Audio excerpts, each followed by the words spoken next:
Welcome to the Exceptional Sales Leader Podcast with Darren Mitchell. If you're a sales leader looking to take your leadership to a whole new level, then this is the podcast for you.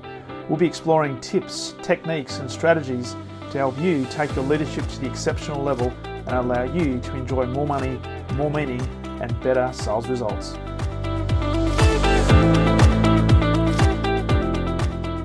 Welcome to the Exceptional Sales Leader Podcast. Darren Mitchell here on a Friday as we record this, and absolute pleasure to be joined today all the way from Calgary in Canada, Mr. Hamish Knox. How are you, my friend? Fantastic. It's late Thursday evening here, so getting ready to wrap up my day after we have a visit. Nice. And just before we were pressing record, we were talking about snow and the fact that you're coming out to Australia at some time in the future to do a kangaroo hop it. But before that, we spoke about the fires that are happening in Canada at the moment, and you shared with me something extraordinary that there's a phenomenon called a zombie fire where some fires can actually permeate under the ground throughout winter, and as soon as summer comes, they come up in the surface, which is staggering. So hopefully everything's okay over there at the moment. Yeah, thank you. And actually, we're some firefighters from Australia are heading over to support us again this year. So there's a town in Alberta called Jasper, which very famous. It has 5,000 people, but 2.5 million people visit Jasper National Park every year. And unfortunately, the whole town had to be evacuated, and the whole park. And it was about 25,000 people. And one of the stories I read was they had 600 people staying in a campground built for 100. Wow. Yeah. Wow. So pretty intense up north, both in Alberta and in British Columbia, which is the province to the west of us. So fingers crossed for everybody, and very grateful for the support of our firefighters and the firefighters from around the world, including Australia. Yeah, it's and when I look at, because we have a lot of bushfires in Australia as well, and sometimes the thing that goes unrecognized or unnoticed is not just the habitat in terms of the fauna, but also the animals that live there. So, hopefully everything is okay and we get it under control as quickly as possible. Mate, you're going to be an interesting guest because I know you're a Sandler franchisee. You've been with doing Sandler training for about 13 years. You also run your own sales and training organization. You're an advisor and mentor, and you are also a podcast host with a very successful podcast, which we'll talk about, called Full Funnel Freedom Podcast. So we'll make sure we put all that in the show notes. This will be a phenomenal conversation because, as we were talking before we press record, particularly from your podcast, you only speak to sales leaders who are in the game, if you like, right? Not ones that are, hey, I've read a book from Tony Robbins, and therefore let me talk to you about how to be an extraordinary salesperson.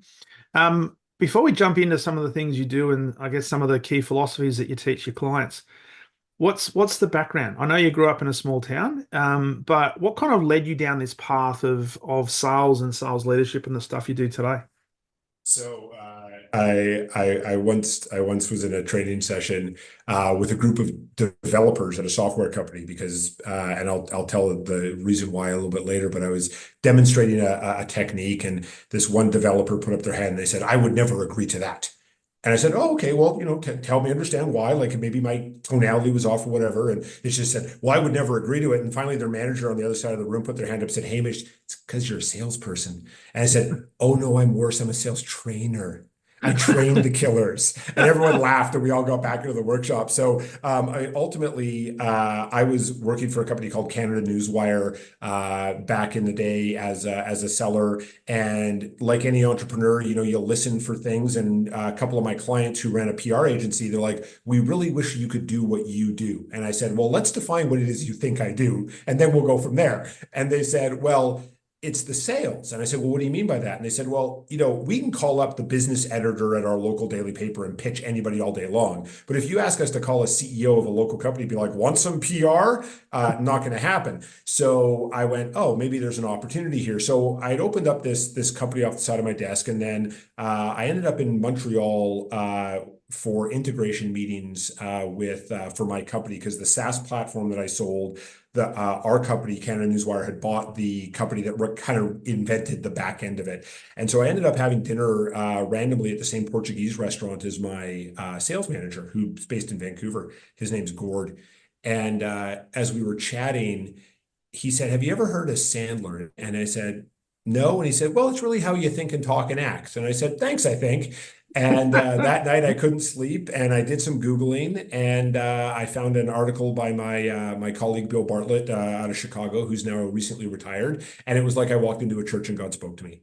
And it was like, how do I get more of this stuff? And so that was the beginning of the journey. And yeah, it was 13 years, May 11th of this year, that I first opened up my Sandler business. And I don't work, Darren. Like I genuinely love what I do, and every day is super exciting because I get to talk to people who I probably never would have talked to previously, and I get to learn about things that I never would have learned about otherwise.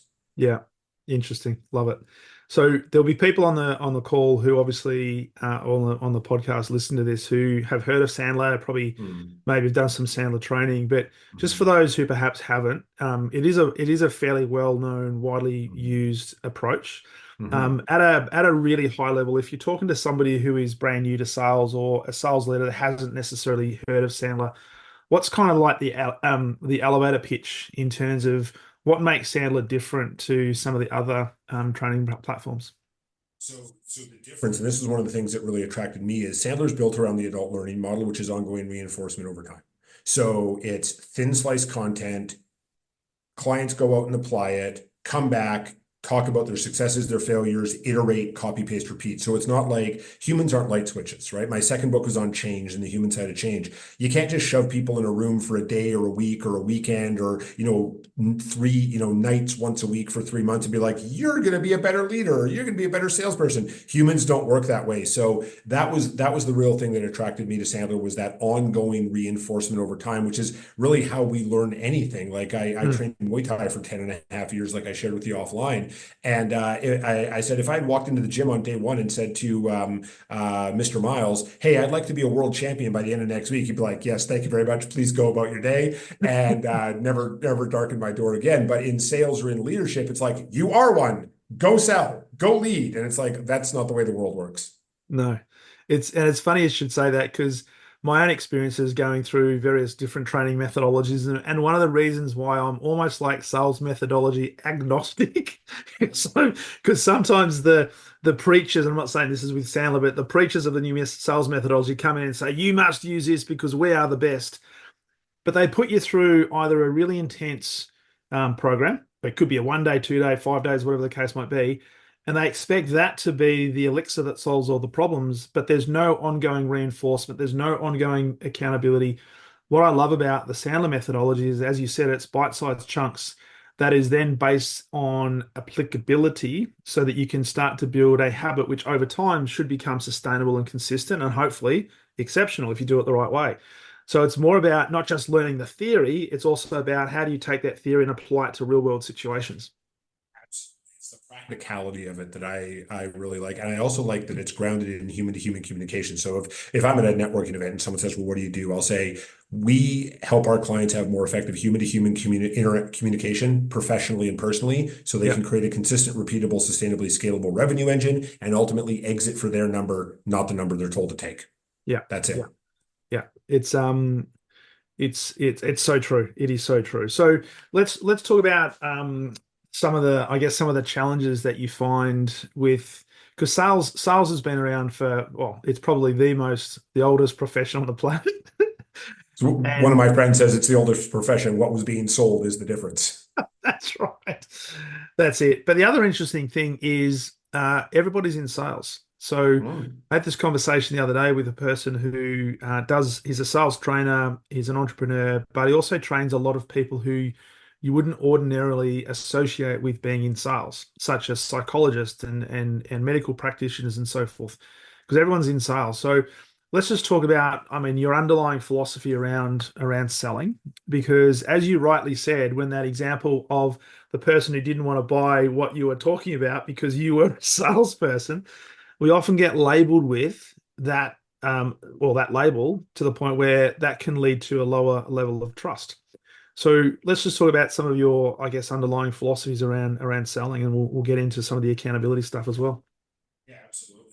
And ultimately, sales equals communication. Like That's just it. Yeah. And so if you are communicating with another human being, professionally or personally, you are selling. So we work with a lot of non-quota carriers and non-leaders, but they are client facing. Now, accounts receivable is client facing. Yeah. And unfortunately, from my experience, sometimes accounts receivable need some communications help. And so that's the underlying philosophy: is sales equals communication. The second one is we have to create buyer safety or other safety. And the analogy I often use with my clients is picture that the person that you're talking to, so a buyer in this analogy, is like a deer, and Mm. you have a handful of grain, and you want that deer to eat out of your hand. And the deer is, 7 or 8 feet away. They're pretty close. And we know this from experiences like with literal deer. Anything that we say, do that makes that deer uncomfortable, and the deer could be literally like right above the grain, like they could Yeah. dip their nose down and start eating. But if we say or do something that makes them scared, they're gone. And that's where sellers forget that it's not about them, it's about the buyer. And it doesn't mean that we don't have the right to be treated as an equal. And that's a core Sandler concept called equal business stature. Mm. However, what it does mean is we want to be focused on the buyer and ensuring that we're guiding them to the right choice, whether that's working with us or working with someone else. Yeah. And as I posted a video on LinkedIn recently, and it came out of a couple of workshops where whatever comes out of the buyer's mouth is the right answer. Now, we might not like that answer. That's the difference, right? And we don't have to like it, but it's the right answer. And the minute that a salesperson tries to be like, no, Darren, you're wrong. Clearly, it's got to be this. It's like, awesome, I'm not buying from you. Whereas if we instead we go, hey, Darren, appreciate you telling me that. Help me understand how you got to that point, or how did you get to that conclusion, or how did you come up with $50,000 for a budget for this project? Yeah. That keeps us making sure that deer feels safe and Mm. makes it much more likely that they will eventually eat out of our hand, Mm. aka buy from us. Yeah. It's a fantastic principle because if you look at most salespeople, and dare I say it, most sales training, especially when they talk about prospecting, and look, and from a selling point of view, you've got to do outreach, right? You've got to build Totally. knowledge in the marketplace and stuff like that. But there's too much of, hey, I've got this fantastic product, and we lead with the product. I've got this best widget. I've got this most fantastic CRM system. Would you want to buy it? And they Yeah. wonder why all the deer are scattering and running for the hills. Exactly, exactly. My first 6 months in my Sandler business, I made 5,000 cold calls, and that was either speaking directly with or leaving a voicemail for a decision maker. And the analogy I would often use when with my clients is it's kind of like if I walked up to you and said, "Let me talk about myself for 3 minutes," and then ask you out on a date. How's that going to go? It's probably not well. But if you run the numbers, you're probably thinking, well, eventually somebody's going to say, oh, okay. Well, the blind squirrel finds a nut, and those are the things that we remember is like it worked once. Yes. Awesome, awesome, awesome, great. It's like, yeah, everything looks like a nail when you have a hammer. How many things did you bash into that were not nails Yeah. before you got to the one nail? Let's talk about the things that you broke before you got to this point. Yeah, absolutely. And what you were saying just before is salespeople and also sales leaders have to remember that it's not about them. It has to be all about Hmm. the buyer. And so Hmm. it's how do we create an environment where the buyer feels there's a level of trust, there's a level of likability, that at least we can take them from curious, hopefully, to committed through a process, but not a Hmm. process that rams our product down their throat. And unfortunately, and one of the things actually I say to a lot of sales teams that I work with, I say, hey, can you go out next week, and every meeting you have next week with clients and prospective clients, how comfortable are you going to be not to speak about your product? And they sit there thinking, well, what the hell am I going to talk about if I don't talk about the product? And so that's an interesting concept, isn't it? It's a concept of, well, how about you actually be curious and ask questions of your client to figure out where they're at, what they're looking for, do they have a problem? And then you can weave in maybe some things about your product, but not lead with your product, because quite frankly, your customer is not interested in that.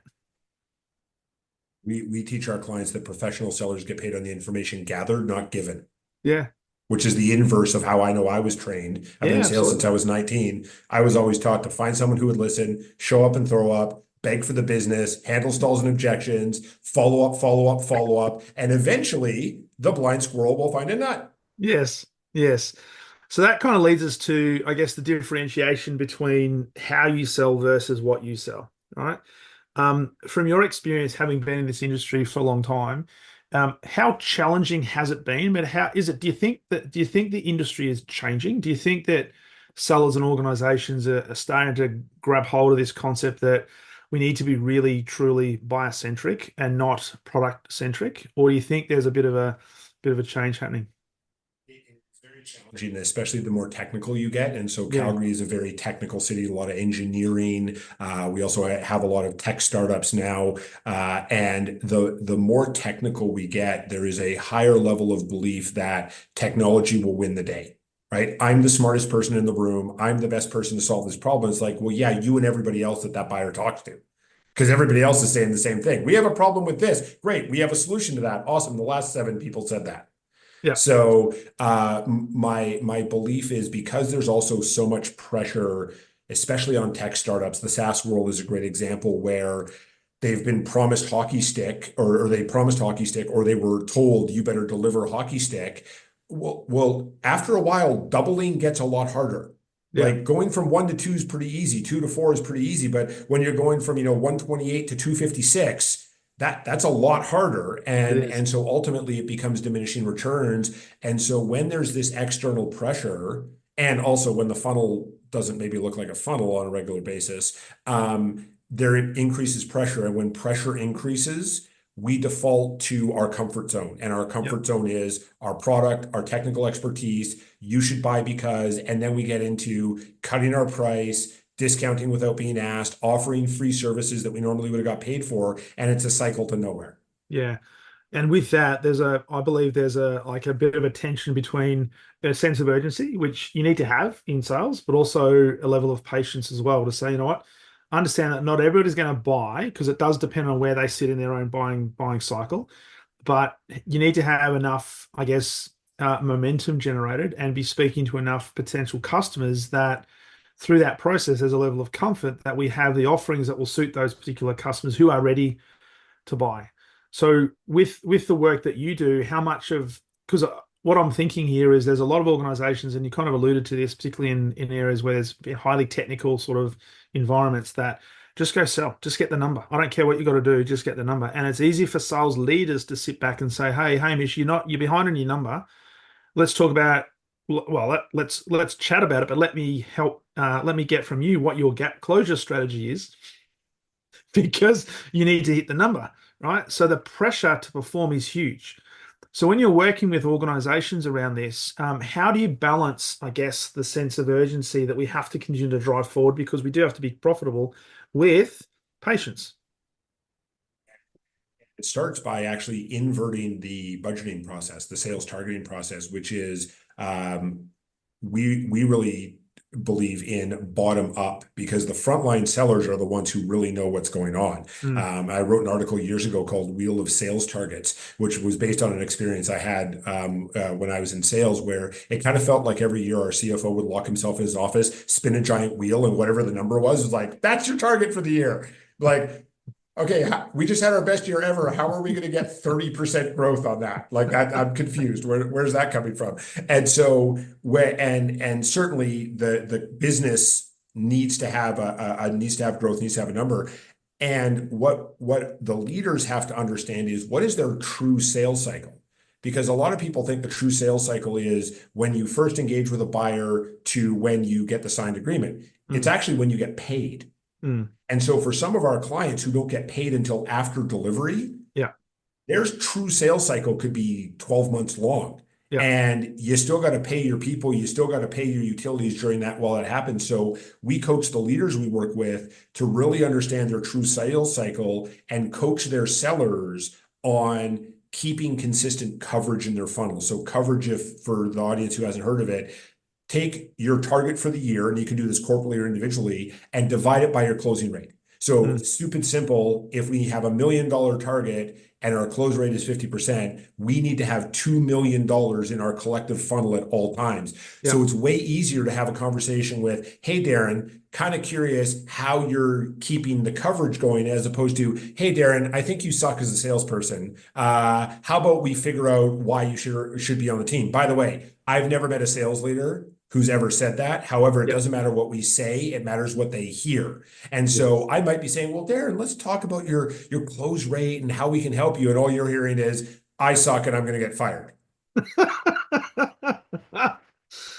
And as you say that, I'm thinking back when I was in sales, either as an individual contributor, but then as a sales leader and we had it absolutely pumped into us, maintain three times pipeline, three times pipeline, three rolling 90-day pipeline, three times your target, three times your target. But then you've got to understand your numbers. You have to understand your numbers, and you have to understand the buying cycle and your average conversion rate and all that sort of stuff. So it doesn't have to be as high pressured as perhaps a lot of people experience. And my experience here is that as soon as there's pressure placed upon a sales leader, that is then placed on the salesperson, and energetically that gets translated into the deer, right? And the deer just goes run away. Or they wait. And I've used this example previously is several years ago, I bought a piece of software on December 20th. And I specifically bought it on December 20th because as I waited, I kept getting way better offers from the seller. And by the way, I never asked for any of them, but I'll certainly take them all day long, right? Like, yeah, you want to offer me another 10% off. That helps my margins. I'm okay with that. So our buyers have been, we as my friend Marcus likes to say, everybody says that they're customer centric until the end of the month or the end of the quarter. And then the buyers are like, oh, wait a second. I thought you were customer centric, or I thought we were in a partnership, or whatever nonsensical phrase the seller said. And actually in March, I did a talk on how to intentionally design a sales culture. And one of the things that I hear from leaders is, well, our culture comes from our values. And I challenged them. I said, actually, your culture is the behavior approved implicitly or explicitly. Mm, And the values are actually the behavior that you let the world see. yeah. So if you say that you're customer centric, that's a value, and the behavior is very different, we're going to believe the behavior over the words. Which almost becomes an underlying unwritten value because that's the real value. Exactly. Yeah. That's the real value, is the behavior shown the world. Yeah. So with all that, how do we, as sales leaders, if you like, how do we build a culture where there's accountability, but also consistency, but also an air of optimism? Because one of the things that, and you kind of alluded to this, where you get to the end of the month, end of the quarter, end of the year, and the numbers are not quite there. There's the pressure that comes down, desperation potentially comes to the surface, and maybe we're going to do things that perhaps we wouldn't ordinarily do if we were not in that situation, which creates a precedent for what's going to happen. And we're also conditioning our buyers to think about how we are going to be treated into the next year, et cetera, et cetera. So how do we build? What are some ideas to build accountability so that we can manage our flow, but also manage the way that we're interacting so that we are consistent with our behaviors. And therefore, if we have true values, there's a consistency between what we're saying to the marketplace and how we actually perform and behave. And it starts with understanding the personal goals of each member of our team. That is something that all the leaders that we work with, we strongly encourage them to do. Is because, and we say, or I say, our people don't work for us because they love us or our company. They work for us because they believe that working for us gets them faster to their personal goals than working for someone else. And Mm, when a team member leaves and they say more comp, title, flexibility, fill in blank, it's yeah, all code for, I bet I can get to my personal goals faster. yeah. And so if we can understand those personal goals first and tie the success of the personal goal to success of the corporate goal, we get a rocket ship. Mm. And then there's a couple of other things that we can do that I'm happy to expand on. Because part of that then is if you've got that in place and that's the underlying culture, then the Mhm. focus will be more on making progress towards the individual goals, which will play into the organizational goals, rather than you must hit this number by this date. Because a goal or a target, and this is something I say to sellers and leaders, a quota or a target is not a goal, it's a gift. Yeah. Because we don't own it. And I made this mistake years ago. I was talking to someone in on the Sandler executive, and they said, "Oh, what's your target for next year?" And I gave them some massively inflated number. And they said, "Okay, well, what about 10% higher than that?" And I went, "Sounds good to me." And then I actually mentally bought into that goal, even though I didn't own it. And so Yeah. I went around doing a whole bunch of things that were actually detrimental to myself personally and to my business Yeah. because I was trying to achieve something that I didn't resonate with. And so Yeah. when I finally stopped that and tied it back to what I was trying to achieve personally, I actually started having more success. Yeah. Interesting. Interesting. It's fascinating because as you said before, doing the bottom up exercise is fundamental in selling. What's fascinating about that is I've never met an executive in any organization who gave any credibility to what the sales team actually says as a bottom up forecast. They said, you guys There's are a going to be book. so conservative. Well, that's just it, right? And because again, we have to have this culture where it's okay to tell the executive what's real without fear of reprisal, because that's the executive. Oh, the salespeople are going to sandbag and whatever. And actually, there's a book called The Success Cadence, which is essentially a book length case study of how Splunk went from 65 million to 1.2 billion in 5 years, and that was their one of their biggest things is they went to bottom up targets. Yeah. And the key part of it was anybody who sandbagged was fired. Yeah. And there was and this is the thing with any change initiative, especially comp or whatever in a sales team, is the sellers look around and go, ah, this too shall pass. Darren went to a course. He got pumped and excited about this. This is going to blow over in 30 days. Just wait for it. And then, and this actually happened after my accountability book came out. There was a company in the Midwestern United States who sold. They were a retailer that sold everything from like fishing lures to powerboats, right? And kind of everything in between. And they had sellers for the higher ticket items, and each seller had a quota for the week. And they broke their sellers into A, B, and C, right, in terms of performance. And the whole sales group, when they rolled out this accountability system in the cookbooks, which is a proactive behavior plan, uh, they're like, oh, this too shall pass. Well, one of the sellers went through the consequence ladder, which is talked about in my book on accountability, in 30 days, which was Yeah. literally like it was like a Usain Bolt level of going through this accountability ladder. The ultimate level of the accountability ladder is you're fired, right? Because Hmm. that has to be the ultimate consequence. And then everybody fell into line Yeah. Okay. after that because the sales team was looking around like, they're never going to do this. And it was one of the B players that got fired. Yeah. And so it wasn't one of the C players who were like, okay, yeah, it was a C player, whatever. It was one of the B players who everybody knew, and they went, oh, this is actually a thing. Mm. This isn't just a flavor of the month, Yeah. which actually made it work and turned it into part of the culture. Which brings up an interesting topic of discussion. And you mentioned B players. I've seen A Mhm. players also exited because of the, I guess, Mhm. toxicity that they bring Mhm. into a culture, into sales culture, which you just can't afford to have. From a selling point of view, and if you look at corporate sales in particular, it's all about driving sustainable, consistent results. And I often talk Mhm. about sustainability, replicability, right? So that Mhm. that gives you a platform of being exceptional. Right. Your thoughts on the importance, because we kind of talked about the culture and the behaviors, whether that's real or not. Um, from a sales leadership point of view, Mhm. having the courage to drive that accountability, that Mhm. when you notice there are some people within the team who perhaps are a little bit self-centered versus team-centered or customer-centered, Mhm. from a numbers point of view, they might be generating fantastic results. Mhm. But how do we bring the courage to the surface to actually take care of those people in a way that it says that behavior is not acceptable. Your Mhm. results are great, but that's not what will deliver sustainable results. What sort of experience have you had with that, or clients you've worked with where they've had to Mhm. make those tough decisions, and what are the sort of the consequences of those decisions? So I'll start with the consequences, and for some of the audience, they may be surprised. The productivity of the rest of the team actually goes up because what's happening while that person is there is they're burning mental and emotional energy like walling that person off or like listening to them in a sales review meeting and like just like, oh, I wish I was somewhere else. So it's actually harming the rest of your team. Mm. And so what a sales leader needs to do is make sure that that behavior is first of all addressed privately, right? So number one, we don't want to call out anybody publicly, even if they're, they have a communication style where they can, they say, well, I can handle it.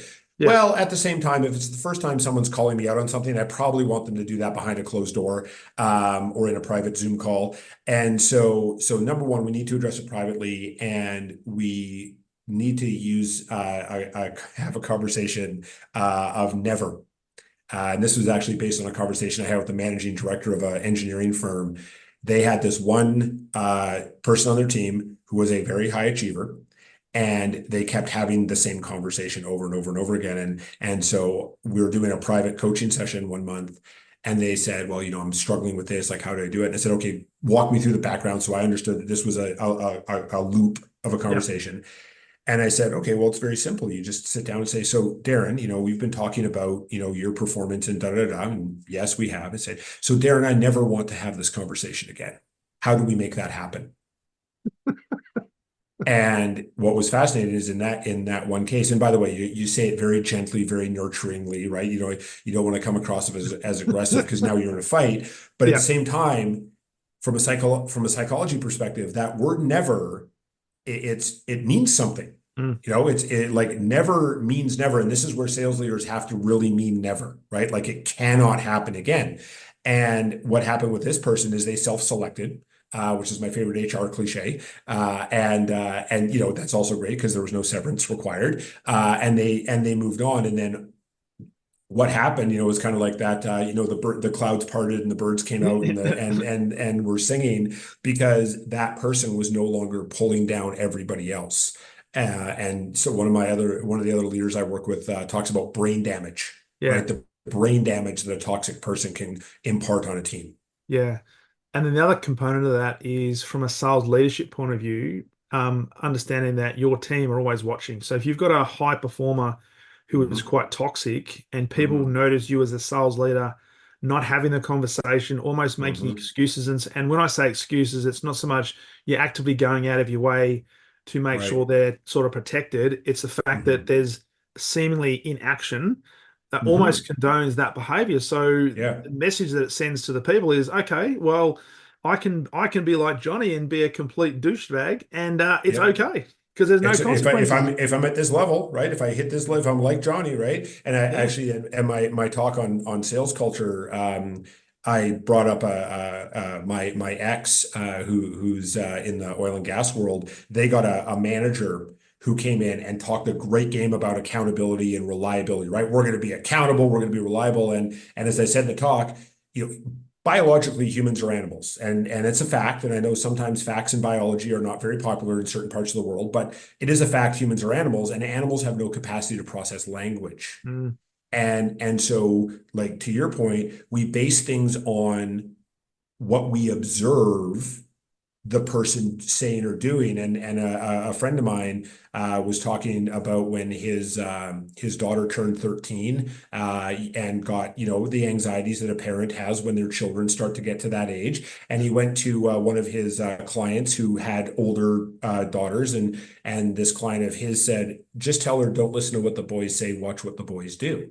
yeah, And I think that's a great analogy is I don't really care what someone says. I like don't take that to an extreme. There's things I yeah, yeah, of certainly care about people saying. course. However, I'm way more interested in what they're doing. And this is where another thing that we teach the leaders that we work with to say is I'm confused. Mm, Because if you're confused, there's a disconnect between what someone said they would do and what they actually did. And it's a really nice, gentle way mm, to get into what might be an awkward conversation. yeah, yeah. It's a good point, and I think John Maxwell talks about people do what people see, and Hmm. as a leader, you've got to be really conscious of the example that you want to set and be Hmm. that example without having to tell people, I want you to be this example.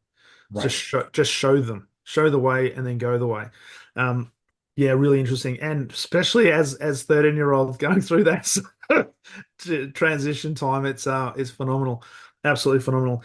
So I want to get to ask you about your definition of exceptional in a second, but Sure. let's just talk about uh, as sales leaders, how do we create consistency? How do we create predictability and scaling in our business? Because it's all about sustainable. And if you talked about Right. some of the revenues like Splunk going from 65, was it 65 million to a billion, whatever it was, or some massive number. Yeah. Um, every business on the planet has a desire to be sustainably successful, right? Totally.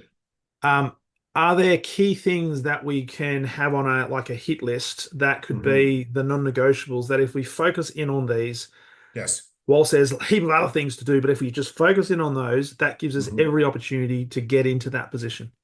Absolutely. There are three things that will get us there. And when we talk about consistency, if you think about every other department in an organization, they have consistency. They have processes, right? It's not like the accountants are coming in going, "How are we going to do expenses this week?"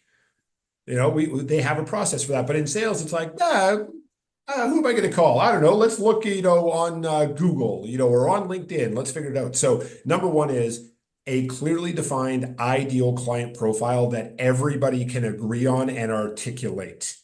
Mm. And we recommend do some kind of a naming scheme. So the one that we use it when we're doing like a workshop is like rabbit, deer, bear, elephant.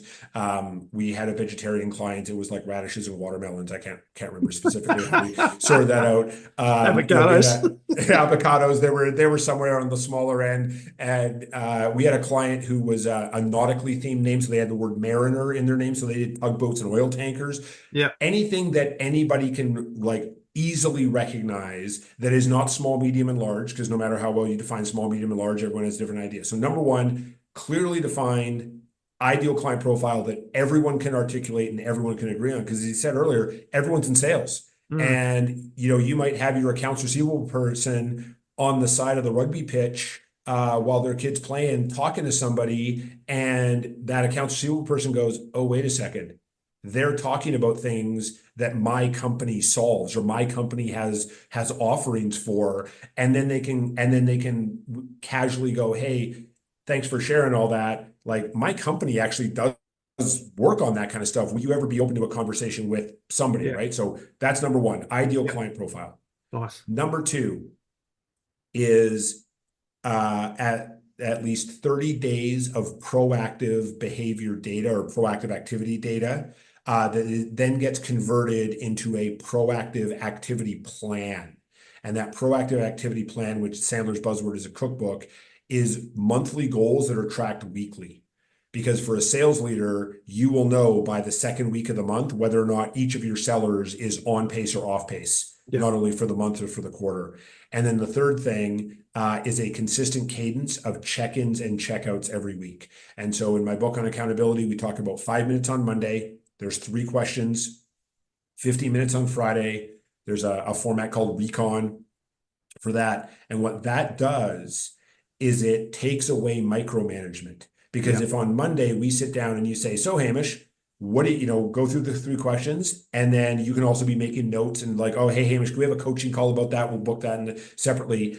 And then let's fast forward 15 minutes on Friday. Well, now you know what's going on with my week and you know where I need support. And if I'm a high achiever, I just want to go do my role. I just yeah, want to go crush it. And what I don't want to do is be sitting in sales funnel review meetings where people are telling a bunch of stories and waffle and nonsense. I just want to be like, "Hey, boss, here's what I'm doing this week. I'll see you at the sales funnel review meeting. I'll see you at our checkout on Friday, and let me go run." So those are the three things that we can do to create consistency. After we get a set of data and we've been running the consistency, then we can get to predictability. Because mm. after a while, we can say, okay, if we talk to this number of people, we get this number of presentation opportunities, we're going to close this many opportunities. So if we want to grow by 10% next year, here's how we need to adjust those numbers in Yeah, order to hit our targets for the following year. yeah. I was chuckling as you're talking about cadence because my own experience, particularly as you get to the end of the financial year, cadence used to be like a weekly thing, or maybe in some cases a fortnightly thing. The last couple of weeks of the financial year become daily, and then the last couple of days twice daily, and we'd be sitting there literally navel gazing, all right, and the executive expecting that the Yeah. forecast in the morning would be lower than the forecast in the afternoon, and then we repeat the same process tomorrow. All the while, we could have been out there actually closing deals. We're just pontificating in front of each other. Exactly, exactly. And that's actually why when we're coaching leaders on sales funnel review meetings, one of the things that I say is no more than 7 minutes per person. Mm. And they often look at me, they're like, well, we have three people and it's an hour and a half. I'm like, awesome. I just gave you 70 minutes back in your day. Which is good selling time, or Yeah. it's customer time, it's planning time, whatever the case might be. So I love those three things: understanding your ICP first and foremost, and the key thing I took from that is not just understanding it, but being able to articulate it and also being able to agree with it. Because Mhm. the key thing is, and particularly in a B2B organization, it is not just the seller, the salesperson Mhm. responsible for handling the quota that is responsible for the interaction with the customer. You've got all these different specialists, post-sales Mhm. engineering, all that sort of stuff. So they all have to be on the same page. They all have to know Mhm. what the ideal customer profile actually looks like, Mhm. but then actually getting data to support the activity levels. So you've got Mhm. something from which to then use your cadence reviews that are now more Mhm. meaningful, more targeted, which should give time back to go and do the things you should be doing. That is building momentum with your customers. Mhm. Exactly. How good's Exactly. that? How good's that? So, mate, as we bring this in for a close, I'd love to get your views on this. Is the Exceptional Sales Leader podcast. Now, it's the Yes. first question. You are the first person that I've asked this question of, and I'm thinking to myself, I should be asking this as everybody that comes onto the podcast. Question without notice. I love your thoughts on the definition for you of what is exceptional. So exceptional is someone who creates clarity and does what they say they're going to do by when they say they're going to do it and communicates effectively with everyone that they encounter. Because that is ultimately the biggest differentiator that I have seen with my clients is the leaders who, number one, create clarity. That's the number one job of a leader. So everybody knows here's where we're going, or here's what's come before, or here's where I can support.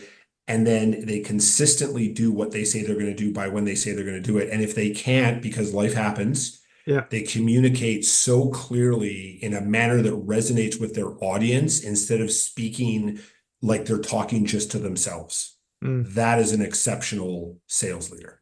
Love it, love it. But I'm going to take that because I might take that and get the translation happening and maybe put it into my own marketing. How good is that? I love it. No, I greatly appreciate it, mate. So yeah, for sales leaders and salespeople aspiring to be sales leaders that are listening to this right now, with your experience and all the organizations that you have the privilege of working with, would there be one lasting piece of advice that you would give them to help them, I guess, make the jump to the next level that perhaps we haven't yet covered?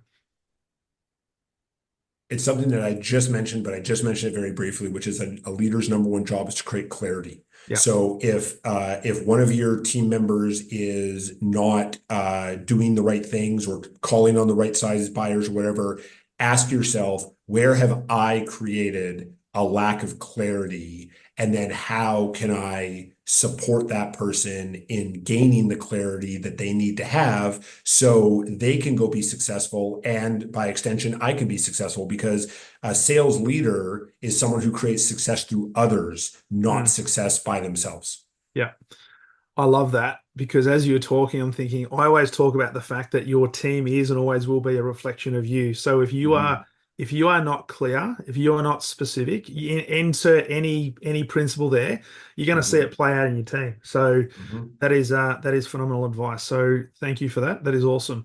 So for people who would like to know more about you and connect with a great man all the way, the 6'7" man from Calgary.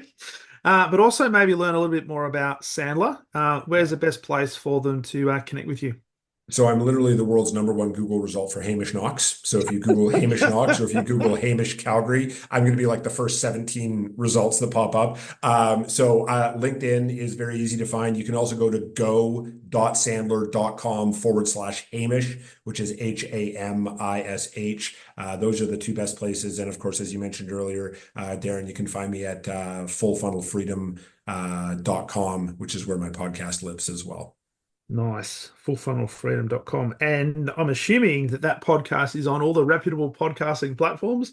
Is there any, Anywhere you get your podcasts. and some dodgy ones as well? Always got to have those to be complete. Brett, mate, I'll put those on the show notes.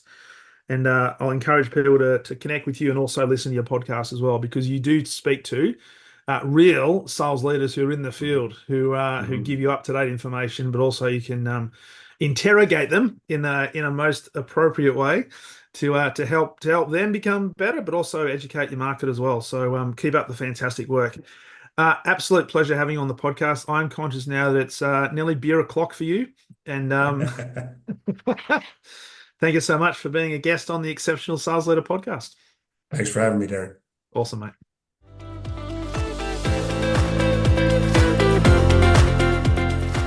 Thank you for listening to the Exceptional Sales Leader podcast. I trust the information in this episode has been helpful in your journey towards becoming exceptional. And remember, please take the time to rate the show, subscribe to the show so other people can find it. But also, if I can help you, jump on my calendar, go to leadwithdarren.com, and let's have a conversation about how I can help you along your journey to being exceptional.